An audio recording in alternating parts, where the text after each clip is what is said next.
Hello, friends. This is Dave Hurwitz, executive editor at ClassicsToday.com, here with the 5 greatest Puccini conductors. Now, this is actually a fun list to do, and I think these Italian things are always interesting because people tend to take Italian music for granted.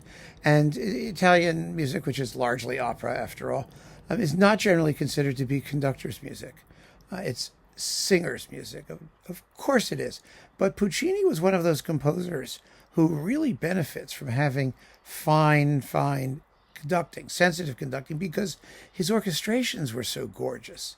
They were absolutely fabulous. And his use of color is so atmospheric and so telling, and it needs to be brought out by the conductor. Also, his sense of dramatic timing was phenomenal. And a conductor can really destroy Puccini by wrecking the momentum of the operas. And it's an issue that actually comes up in considering our first name, which is Giuseppe Sinopoli.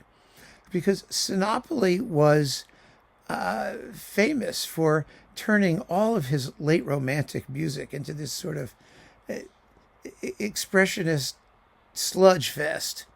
He really did. I mean, he was wonderful in that music, but he had this view of it as this very sensual, very decadent, and often very slow, especially in his Puccini operas, very slow, event.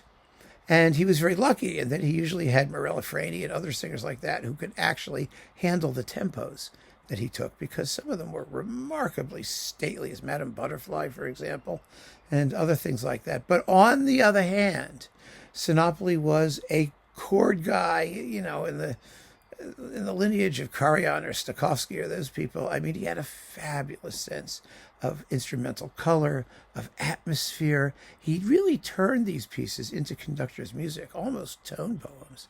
And so his performances, I believe, are just gorgeous to hear. They're not always the most dramatically thrilling, but my God, is it beautiful. I mean, and Puccini's orchestration has seldom shimmered the way that Sinopoli makes it do. So, yeah, he's on the list. Next, Herbert von Karajan, who's sort of like Sinopoli, only faster, which is a good thing, because Karajan had the dramatic instinct as well. Karajan's Puccini operas are some of his best work. His Bohème is amazing. He did Tosca with Leontyne Price, which is just spectacular. He did an amazing Madame Butterfly. My goodness, with Maria Callas, no less. So, and then he redid it with Mirella Freni, one of the most gorgeous Puccini recordings ever, in Pavarotti, with a fabulous tam-tam at the end. And it's thrillingly exciting.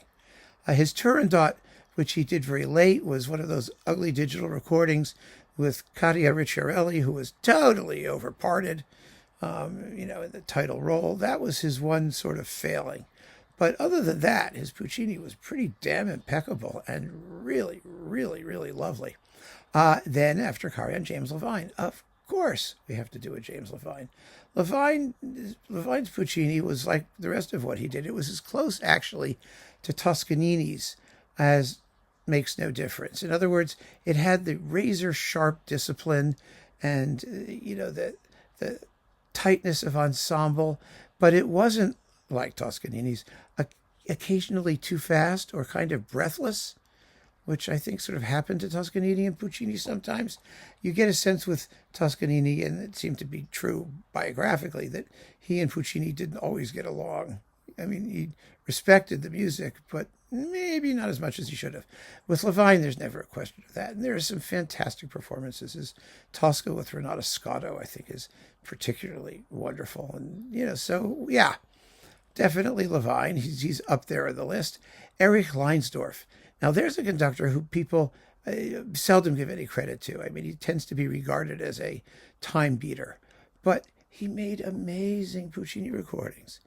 And a lot of them. I mean, he did all the major works, including that famous Turandot with Nilsson and Björling. And you can't blame Leinsdorf for the fact that he got the Rome Opera Orchestra, or, those really seedy sounding Italian opera orchestras in the 1950s. That's what he had to work with. And considering that, he did a remarkable job in giving us really taut ensembles and very, very well-paced performances that were an absolute showcase for fantastic singers. And I think that that's really where, the credit comes in, because there's a lot to be said for conductors who can both keep the music moving and never get in the way of the singers, and still project the color and splendor of the scores, which Leinsdorf did. So he definitely is on the list. And last but not least, Zubin Mehta, who made some amazing Puccini recordings. I mean, he did, I think, who was it? Was it Leontyne Price's second Tosca, I think.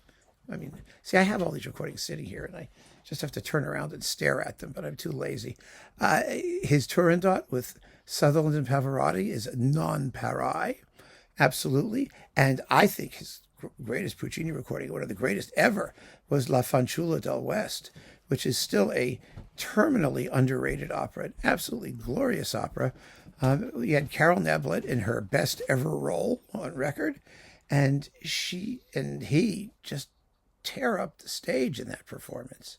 And boy, does he bring out the orchestration and the color. It's a voluptuous and amazingly orchestrated piece of music. And Mehta, compared to all the other people, we have Birgit Nilsson and we have, Renata Tebaldi and these people dressed up in cowboy suits with their, scrungy Italian conductors and scrungy opera orchestras, is nothing compared to what Mehta does in terms of opulence and impact and color. It's just an incredible performance. So there they are, my 5 greatest Puccini conductors. I am quite interested to know who yours are.